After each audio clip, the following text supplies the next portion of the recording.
반갑습니다. 김성문입니다. 오늘 제가 말씀드리고 싶은 거는 지금까지 아토피에 대한 현대의학에서 이야기했던 것과 제가 통계적으로 분석했던 내용들에 대해서 대비하면서 설명을 좀 드릴 겁니다.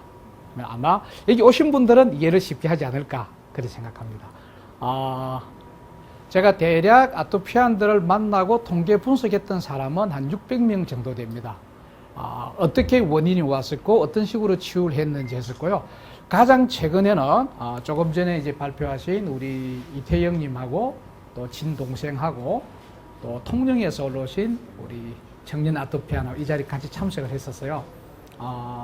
24시간 함께 하면서 아주 중증이었는데 이 세 분이 1, 2개월 만에 지금 이 정도로 완화가 됐었어요. 어떤 원리로 완화가 됐는지 어쩌면 저보다 여러분들이 더 잘할 수가 있고요. 제가 이걸 이야기를 하면서 다른 데 가서 그럽니다. 남들은 아토피가 난치성, 불치성이라 그러는데 알고 봐보니까 콜럼버스 달걀 정도밖에 안 되더라. 정말 너무나 단순하고 너무나 간단한 것들을 똑똑한 사람들이 어렵게 가다 봐보니까 치료가 안 된 게 아토피다라는 거죠. 자, 아마 여기 오신 분은 이 강의 많이 들었을 겁니다. 아토피 원인이 뭐냐라고 병원에 가보면요. 1번 나오는 게 진먼지 진드기 나와요. 그 다음에 음식 알레르기, 애완견 털, 꽃가루, 온갖 거 다 나옵니다. 근데 이런 거 전부 다 있는 목장집 아이들은 아토피가 있다 없다? 없어요. 아토피 없어요. 그럼 병원에서 뭐 파악했다는 이야기입니까? 우리 어릴 때 자랄 때 흙 주워 먹고 똥 주워 먹고 길바닥에서 굴르면서 자란 우리들은 아토피 있다 없다? 없어요. 예전에 아토피 가지고 있는 부모들 학력 조사해보면요. 잘나고 똑똑하고 위생관념 철저한 부모 밑에 아토피들이 왕창 다 생겼었어요. 뭡니까? 요게 요즘에 나왔어요. 위생가설이다. 너무 위생에 철저하다 보니까 면역 체계가 미숙해지더라는 거죠. 공감하시겠습니까? 어린 아이들은 태어나서 가장 먼저 많이 하는 게 빠는 겁니다. 이것도 빨고 저것도 빨고. 왜 빠는지 압니까? 맛을 보기 위해서? 아닙니다. 동물들 세계에서요, 코알라는 새끼를 낳고 나면은 엄마가 뭐부터 하느냐? 자기 똥꼬에 갖다 대서 핥게 합니다. 팬더는 어떻게 할까요? 자기 똥을 새끼에게 먹입니다. 왜 그럴까요? 엄마가 가지고 있는 장내 미생물을 새끼에게 전달을 해서 건강하게 자라기 위해서 똥을 통해서 먹이고 있다는 거죠. 애들도 태어나서 온갖 것 다 빠는 거는 밖에 늘어져 있는 다양한 물질들을 넣어서 내 몸 안에서 면역 체계를 만들기 위해서 작용을 한다는 거죠. 자, 예를 하나 들어볼게요. 피톤치드가 좋은 겁니까? 나쁜 겁니까? 산에 가면 피톤치드 좋죠, 그죠? 근데 이 피톤치드가 왜 생긴 거죠? 식물이. 생존 보호하려고. 맞습니다, 선생님. 네. 자기가 살기 위해서 해충들하고 질환들 오지 말라고 내뿜는 게 피톤치드라는 거죠, 그죠? 그러면 그 밑에 우리 사람일까 했으면 우리한테 초기에는 이게 좋은 물질이었을까요? 나쁜 물질이었을까요? 초기에는 나쁜 물질이었어요. 그런데 이 나쁜 물질이 들어다 보니까 여기에 적응하기 위해서 우리 몸에서 더 강한 물질들이 생성되더라는 거죠. 그래서 피톤치드를 맞으면은 우리 몸은 더 건강해지더라는 거죠. 슈퍼 유산균하고 똥을 먹이는 거하고 조금 이해가 됩니까? 해서 지금은 학계에서도 많은 분들이 이 위생 가설을 인정을 하고 있습니다. 어디 가더라도 좋은 환경보다는 적당한 환경에 놓여 있을 때 건강해진다라는 내용입니다. 이제 오늘 내용이 아토피이기 때문에요. 아토피가 뭐냐고 하니까 25년도에 MD 코카라는 분이 이야기를 했습니다. 이건 모르겠다. 이상하다. 단어 자체가 모르겠다가 아토피입니다. 그래서 아직까지 아토피는 현대학에서 모르겠다로 되어 있습니다. 왜 모르느냐? 제가 해보니까요. 600명 만났는데 600명 원인이 다 다릅니다. 아토피의 원인은 지문처럼 다 달라요. 그러니까 의사가 매뉴얼대로 해서는 같을 수가 없다라는 거죠. 그러다 보니까 지금까지 모른다라고 되어 있는 게 아토피입니다. 제가 교과서적 아토피 원인 이래 놨습니다. 왜냐하면 여러분들이 인터넷을 찾던 다른 아토피 방송을 듣던 모든 정보를 해보면은 아토피의 원인 첫 번째 딱 따져보면 뭐로 나오냐면은 유전이래. 두 번째는 면역이고 세 번째는 환경이고 네 번째는 뭐 정신적인 스트레스나 여러 가지 요인에 의해서 온다라고 하는데 아토피 유전 맞을까요? 아토피가 유전이면은 예전에도 아토피가 있어야 되잖아요. 근데 근래만 아토피가 있잖아요. 그죠? 지금 말씀하신 앞에 사례 발표하신 분이 아토피가 어쩌면은 국내의 1호 환자일 수도 있습니다. 그때만 아토피 아무도 몰랐을 때니까. 그죠? 제가 조사를 해보니까 유전이 전혀 아니었습니다. 그러면 왜 양부모가 아토피일 때 자녀가 반 정도가 아토피가 나오느냐? 똑같은 생활 공간에서 똑같은 거 처먹고 똑같은 문화생활을 즐기다 보니까 같은 패턴의 체질이 나올 수밖에 없다라는 거죠. 그죠? 그거 제가 지금 통계적으로 분석해놨던 자료들이 있습니다. 제가 실제 설문조사를 받고 통계했던 거는 대략 한 600명인데 그 사람들하고 조사를 하다가 재밌는 통계를 한번 봤습니다. 아토피를 앓고 있는 사람들에게 출산 과정에 대해서 질문을 해보니까 다 제왕절개로 태어난 사람들이래요. 제왕절개로 태어난 사람이 아토피는 아닌데 아토피를 앓고 있는 사람의 67%는 제왕절개로 태어났었고요. 아주 중증인 환자들은 어느 정도냐면은 90%가 제왕절개로 태어난 사람이에요. 그러면은 아토피의 원인이 유전이 더 많습니까? 출산 과정의 문제가 더 많습니까? 아마 옆에 주위 분들한테 한번 물어봐 주세요. 아토피나 비염이나 건선이나 이런 어떤 환경성 질환이 있으면은 어떻게 태어났니? 물어봐 보면은 제왕절개일 확률이 높습니다. 그러면은 왜 제왕절개로 태어난 아이들은 아토피 체질이 될까? 궁금하죠, 그죠? 첫 번째가 정상분만을 할 때는 산도에 유산균을 많이 증식시킵니다. 해서 태어나는 순간 아기에게 유산균으로 미생물로 완전히 코팅을 시켜버려요. 그러면 몸에 미생물이 많이 있기 때문에 외부의 유해균들이 못 들어오죠. 그죠? 태어나면서 미생물을 먹어요. 그래서 장내 유용 미생물이 많이 번식을 하게 되어 있습니다. 그런데 이거를 끄집어내버리면 이 과정이 생략되는 게 첫 번째 문제고요. 두 번째는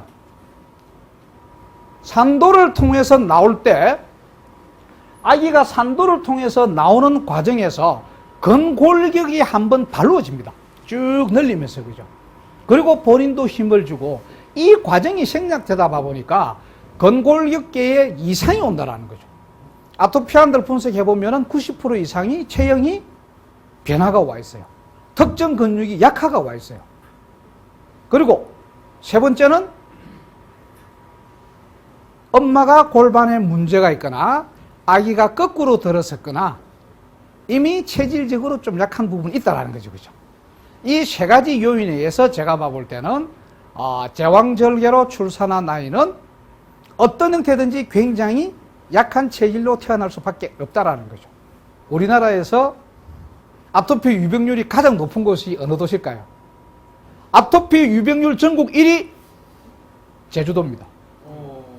근데 여기서 제가 드리고 싶은 말씀은 제주도가 1위인 이유는 대기의 공기질이 문제가 아니고 실내 공기질이 문제라는 거죠. 자, 새집 증후군 이야기 하잖아요. 새집 공기가 나쁠까요? 신혼집 공기가 나쁠까요? 새집 나쁘죠.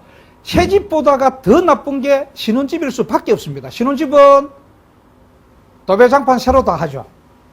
가구 새로 다 하죠. 새집은 도배장판만 새로 했는데 가구는 그래도 쓰던 거 가져가는 경우는 없잖아요. 그죠? 신혼집은 모든 게 새깁니다. 자, 온도가 높을 때 유해 물질이 많이 나올까요? 낮을 때 유해 물질이 많이 나올까요? 온도가 높을 때 유해 물질이 많이 나와요. 그래서 새집 들어갈 때 베이킹 아웃 하잖아요. 그죠? 온도를 왕창 올려서 유해 물질을 해고 환기시키고 하는 베이킹 아웃을 하는데 신혼집은 온도가 높습니까? 낮습니까? 높죠. 그죠? 그러다 보니까 신혼집의 공기질은 최악인 상태에서 결혼을 하고 살고 거기서 아기를 만듭니다. 태어난 아기가 생활하는 공간은 어디죠? 온도 왕창 칠한 PVC 장판에서 엄청난 유해 물질이 나오는데 아기는 24시간 거의 거기서 생활한다는 거죠. 대한민국에서 가장 공기질이 안 좋은 곳에서 생활하는 곳이 생활하는 사람이 영아라는 거죠. 이 상태를 누가 만들었다? 이해를 못한 부모들이 만들었고 이게 영향을 미칠지 모르고 이런 물질을 허가해준 정부 책임이 제가 볼 때는 상당히 많다고 보고 있습니다. 임신 중에 스트레스를 받아버리면은 엄마가 써야 될 호르몬이 부족하다 보니까 아기 호르몬을 빌려 써버린대요. 요게 뭐냐면은 부신피질 호르몬이고 스테로이드성 호르몬을 성숙되도 않은 아기 거를 엄마가 스트레스를 받으면 빌려 써버려요. 그래서 조사를 해보면요. 임신 중에 엄마가 무지막지 스트레스를 받았다 그러면은 아기는 아토피일 확률이 굉장히 높다는 거죠. 엄마가 스트레스를 많이 받고 제왕절개로 출산했다. 자, 요 정도 되면은 평생 조금 관리해야 될 정도로 아토피 체질로 태어난다는 거죠.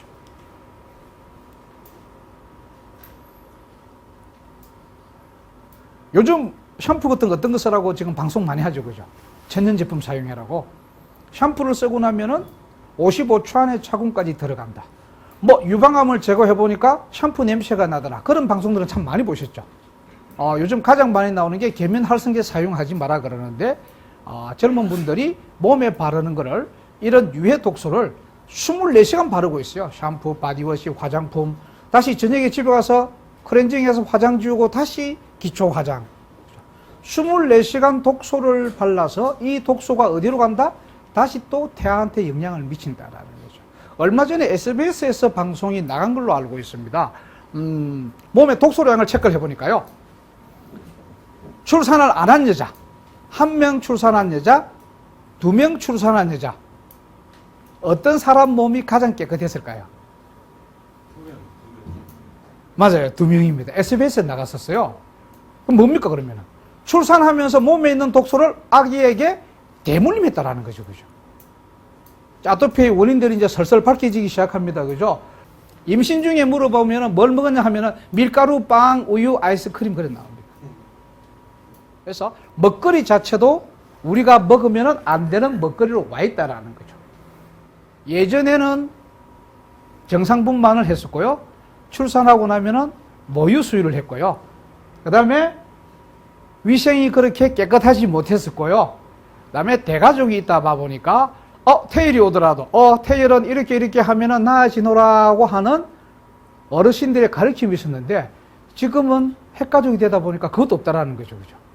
하고 항생제도 거의 사용을 안 했었는데 지금 어떻게 하고 있습니까? 제왕절개로 출산을 하고요. 24개월 정도 모유 수유가 좋다는데 아토피 있는 아이들 부모들한테 설문을 해보니까 보통 모유 수유 3개월 정도 나왔습니다. 6개월까지 간 사람이 40%가 안 됐었어요. 3개월 정도 모유 수유하고 끝내버리니까 또 면역 문제에 문제가 생기더라는 거죠. 그리고 아까 위생가스를 이야기했죠. 그죠? 너무 깨끗한 위생이 되다 보니까 면역 체계가 미숙해지더라. 재밌는 논문 발표가 있었습니다. 기생충이 있는 아이들은 아토피가 없더래요. 실제 그렇습니다. 기생충 박멸 다 하고 나서부터 아토피가 생기기 시작했대요. 이야, 여기서 우리가 얻어야 될 교훈이 뭡니까? 세균이 이 지구에 우리보다가 훨씬 오래된 30억 년 전부터 살아왔었고요. 우리는 몇백만 년 동안 세균하고 공존해서 살아왔었지 우리가 박멸하면서 살았지 않았다라는 거죠. 장래에 100조가 넘는 세균들이 살아가면서 내는 대사물질을 가지고 우리가 이렇게 건강하게 살아왔었는데 어느 날 항생제다, 구충박멸이다 먹다 봐보니까 장내 생태 환경이 어떻게 되어버렸어요? 완전히 무너져 버렸다는 거죠. 그 다음에 먹는 식품까지도 전부 다 멸균했다라는 거죠. 자, 이제 아토피의 원인이 유전적인 원인이 아니고 대략 밝혀지죠. 그죠? 결과적으로 임신 중의 문제가 평생 아토피로 간다라는 거죠. 여기서 제가 이제 아토피 상담할 때 가중치를 둡니다. 임신 중에 엄마가 스트레스를 많이 받았느냐? 임신 중에 엄마가 뭘 먹었느냐? 임신 중에 엄마 생활을 하고 양수가 어떤 상태였느냐를 가중치를 두고요. 태어나고 난 뒤에 태열이 있었느냐? 태열이 있었다라는 것은 자극적인 음식, 안 좋은 걸 먹었다는 거잖아요. 그죠? 태열에서 황달까지 갔느냐? 모유 수유를 어떻게 했느냐를 가지고 아토피 체질로 어느 정도 태어나냐고 가늠을 합니다. 만약에 제가 이야기한 모든 것을 다 가지고 있다. 이 친구는 평생 주의하면서 살아야 돼요. 이 중에서 한두 가지만 있다. 적당하게 주의만 하면 됩니다. 아토피 첫 번째 오해입니다. 아토피 아이들은 열이 많다, 저체온이다. 어느 쪽 같습니까? 아토피 아이들은 차가운 데만 골라다녀요. 더우면은 너무 싫어합니다. 차가운 데만 골라다니니까 우리 아이는 열이 많다라고 그래요. 병원에도 그럽니다. 아토피 아이들은 대체로 열이 높다라고 합니다. 이런 바보 같은 결론이 나오다 보니까 아토피가 난치성으로 됐는데요. 체온을 우리 체크하면 보통 어디에 체크를 합니까? 병원에 가서. 그죠? 아토피 아이들 귀에다가 딱 체온 체크해보면요. 전부 다 평균 어느 정도냐? 36.7도, 정상 체온보다가 조금 높게 나옵니다. 그러면 체온이 높은 겁니까? 낮은 겁니까? 정상이고 높은 거로 보이죠. 그죠? 저희들은 그 다음도 합니다. 배꼽 근처에도 온도를 딱 체크를 해보면요. 35도밖에 안 나와요. 그러면 이 아이는 체온이 높은 겁니까? 낮은 겁니까? 우리 몸에서 가장 따뜻해야 될 곳이 어디죠? 배, 손발이 따뜻해야 되죠. 머리는 차야 되죠. 차야 될 머리의 온도는 평균치보다 높게 나오고요. 나머지는 엄청나게 차게 나옵니다. 그러면 아토피 어떻게 해결될지 답 나왔습니까? 수성하경의 기본이 깨져 있죠. 그죠? 다 깨어져 있습니다. 그래서 다시 엄마한테 물어봅니다. 땀이 잘 납니까? 라고 물어보면은 땀이 난대요.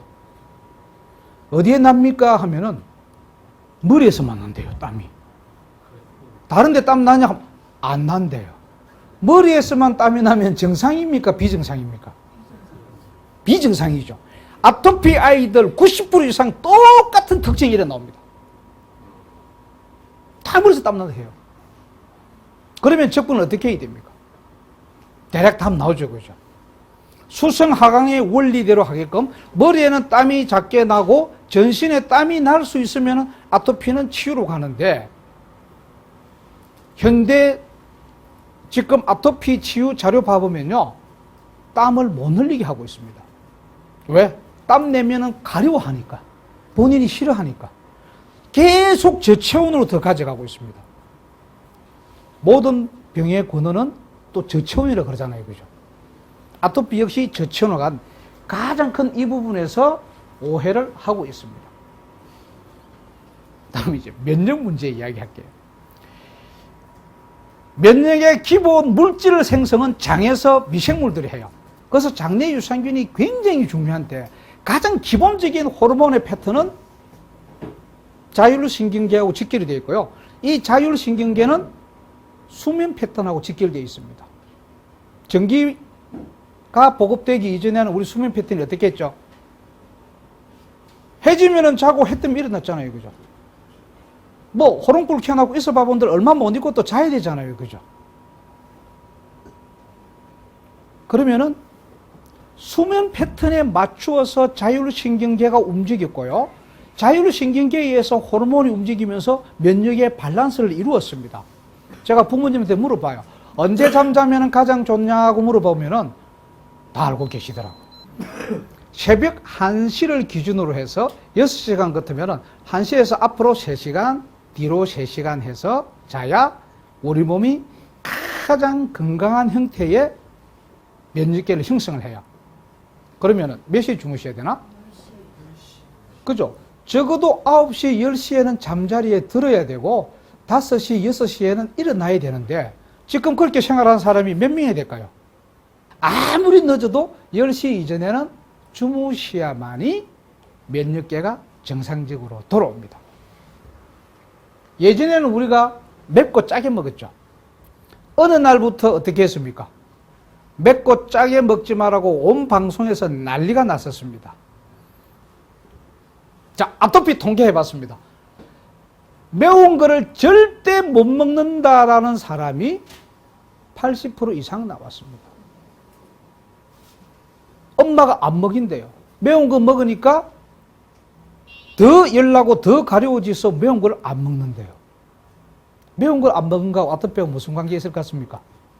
캡사이신을 먹으니까 장점막이 튼튼해지고 더 강화되더라는 게 되고 나서부터 매운 거 먹지 마라라는 이야기는 사라졌습니다. 슬그머니 어느 날부터 아토피 아이들은 전부 다 장점막이 대부분 다 얇습니다. 정상인의 2분의 1에서 4분의 1 정도밖에 안 돼요. 장점막이 얇다 보니까 거친 음식을 먹으면은 상처가 잘 가요. 음식 알레르겐이 그냥 들어간다라는 거죠. 그래서 소화 덜 된 단백질이 음식 알레르겐으로 들어가서 문제를 일으키더라는 거죠. 아토피 처방에서 기본이 청양고추입니다. 청양고추 엄청 먹여요. 처음엔 근처도 못 가던 친구가 저희들하고 있으면 한 달만 지나면 청양고추 매운맛을 알면서 너무 좋아합니다. 매운맛에 길들여지면 길들일수록 아토피는 근본적인 치유가 되더라는 거죠. 매운맛과 짠맛을 피하면 피할수록 우리 몸은 부실해집니다. 젊은 여자들, 생리통, 신장기능 약한 사람들 전부 다 가보면요. 싱겁게 먹어서 생긴 병이에요. 근데 왜 그럼 작게 먹지 마라? 우리나라는 좋은 천일염이 있는데요. 작게 먹지 말라고 한 사람의 논문에서 소금을 봐보면요. 정제염 기준으로 되어 있습니다. 정제염은 많이 먹으면 절대로 안 돼요. 근데 우리 천일염은 굉장히 좋습니다. 왜 갯벌에서 있는 소금은 우리 몸에 좋고 갯벌을 거치지 않은 소금은 우리 몸에 나빴을까요? 유기 미네랄이냐 무기 미네랄이냐 그 차이입니다. 유기와 무기의 미네랄은 누가 하느냐? 미생물이 한다라는 거죠. 무기 미네랄이 들어가더라도 유기화 시켜낼 수 있다는 거죠. 장내 미생물이 그만큼 우리를 살리기 위해서 온갖 노력을 다 해오고 있다는 거죠. 이제 치유 쪽으로 한번 들어가 볼게요. 많은 사람들이 아토피 치유 사례를 가지고 옵니다. 가지고 오는 아토피의 특효약이라고 가져오는 것은 90%가 피부에 관련된 것만 가져옵니다. 대부분 다 그래요. 아토피 병원에만 가더라도 피부에 관련된 치료를 대부분 합니다. 원인은 다른 데 있는데 나타나는 결과를 가지고 치료를 하니까 일시적으로 좋아졌다 나빠졌다 하는 거죠. 아토피도 원인은 태어날 때부터 여러 가지 문제가 생겼는데 찾고 찾아가 보니까 장에 문제가 다 있더라. 장점막이 굉장히 얇더라. 장 안에 유용 미생물들이 없더라. 장의 연동운동 기능 자체가 약하더라. 이 세 가지 문제의 거의 길보가 되더라는 거죠. 요 세 가지만 해소를 시켜줘버리면은 아토피는 원인 치유가 되기 때문에 웬만한 거는 치유가 다 되더라는 거죠. 장점만 아까 제가 정상인이 어느 정도 나오다 그랬죠? 4분의 1에서 2분의 1 정도 수준 나왔습니다. 장내는 유해균이 우회가 되어 있었습니다. 장 기능은 약해져 있었습니다. 머리는 온도가 높았고 복부와 하체는 저체온이었습니다. 공통적으로 이렇게 나왔다는 거죠. 그리고 체성분을 딱 체크를 해보면요.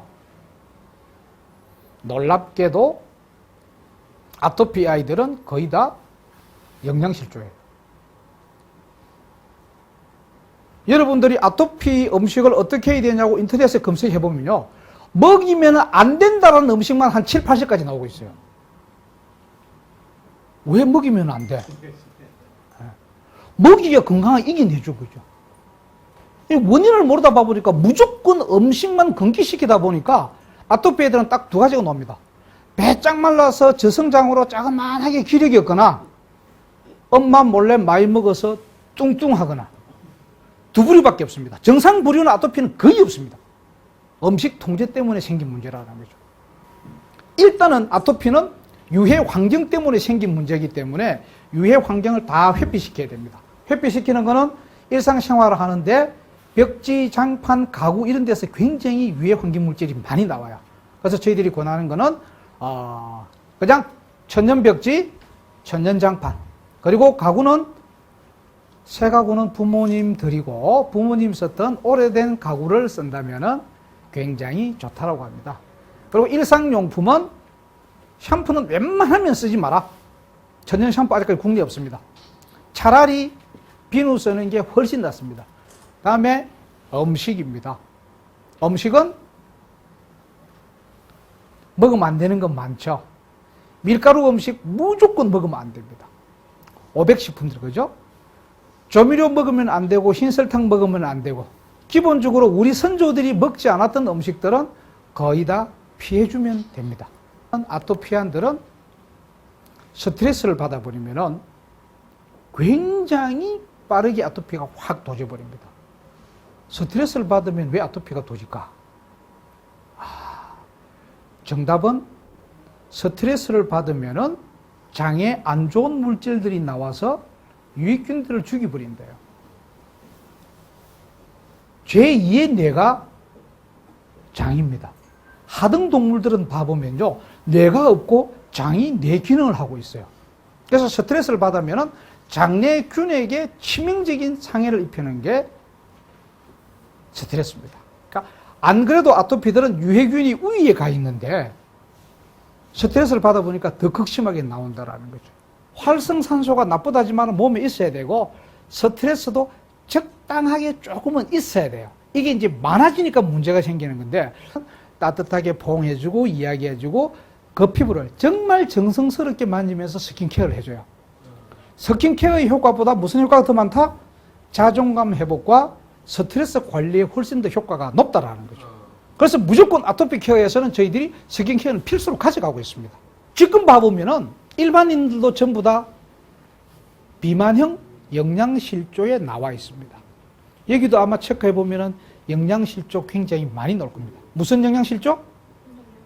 미네랄 영양실조가 다 오고 있습니다. 미네랄이 왜 부족한지는 강의 많이 들었었죠. 그죠? 토양 미생물부터 없애버리면은 우리 몸에 들어올 수 있는 미네랄들은 없어져 버린다는 거죠. 음식 처방은 초기에 강하게 하면 할수록 효과가 빨리 와요. 초기에는 아주 과하게 미네랄과 유산균 처방을 많이 한다는 거죠. 하면은 영양에 대한 문제들은 대부분 일주일에서 2주일 안에 영양 밸런스는 돌아왔었습니다. 오래 안 걸렸었어요. 아토피는 체온 관리가 굉장히 중요합니다. 아까도 기본적으로 많이 했었죠. 그죠? 아토피 있는 애들한테 미지근한 물 그러면요 38도 끝으면 뜨거 못 들어갑니다. 그럼 몇 도가 미지근하냐? 체온보다 낮은 온도가 미지근하대요. 24도, 25도로 가면은 더워서 못 살겠어요, 깝깝해요, 가려워요 하다가 27도가 딱 올라가면은 추워요. 추워도 너무 추워요. 밖에 못 있겠어요. 그래요. 왜 그럴까요? 아토피가 어느 정도 나아가니까 안에 있는 냉기들이 그때부터 뿜어져 나오는 거예요. 그래서 그때부터는 30도에서 생활을 합니다. 아토피는 많이 완화됐다는 거죠. 냉기가 와서 오는 고통보다 가려운 고통이 훨씬 더 극심하기 때문에 차라리 냉기가 있을 때는 가려움이 없어지니까 계속 그 가려움을 피하고자 차가운 것만 찾아다닌다는 거죠. 아토피가 언제 악화되냐 하면은 가을부터 악화된다 그래요. 대부분 다가. 아니 똑같은데 왜 가을 되면 계속 악화돼요? 다른 이유 하나도 없습니다. 실내 습도가 낮아서 그래요. 실내 습도가 어느 정도 하면 좋으냐? 40%에서 60%가 아토피 가장 좋다고 그래요. 50% 어떻게 맞추냐? 대타올을 거의 물에 흥건하게 적셔서 놓아놔야 2평짜리 방에 50% 유지가 돼요. 아토피는 유해물질이 몸에 들어온 거죠. 그죠? 앞에서 우리가 차단했습니다. 주거에서도 차단을 했고, 일상생활에서도 차단을 했고, 먹는 음식에서도 유해물질들 다 차단을 했습니다. 그럼 이미 몸에 들어와 있는 유해독소는 어떻게 해야 됩니까? 해독을 해줘야 되죠. 그죠? 저희들이 하는 장청소는 효소를 가지고 먹어서 쑥 비워주는 장청소를 많이 하고 있습니다. 장 해독시키고요. 다음에는 간 해독합니다. 간 해독하는 방법은 담즙 생성을 많이 해서 왕창 쏟아내게 할 수 있는 방법을 해서 간 해독을 하고요. 핵심 요법은 미네랄 요법입니다. 미네랄이 들어가면은 몸 안에 있는 중금속이나 축적되어 있던 것들이 결합을 잘해서 배출을 많이 해요. 기본적으로 미네랄이 부족하지만은 해독을 하기 위해서 반드시 필요한 것은 효소와 미네랄이 반드시 필요합니다. 그래서 효소와 미네랄 처방을 초기에는 과하게 많이 해줘요. 그리고 피부로 해독할 수 있게끔 땀 흘릴 수 있는 강한 운동 등과 아니면은 입욕을 많이 시키고 있어요. 오늘 제가 아토피 했던 강의의 핵심 중의 핵심은 마지막 이 부분입니다. 아토피안들은 체온을 상승시키고 땀을 흘릴 수 있게끔만 해주면은 치료 끝. 암도 저체온의 문제, 아토피도 저체온의 문제. 장 관리와 체온 관리가 아토피의 핵심이었습니다. 제가 시간 참 잘 맞췄죠, 그죠? 장시간 들어주셔서 감사하고요. 다음에 또 부르면 달려오도록 하겠습니다. 감사합니다.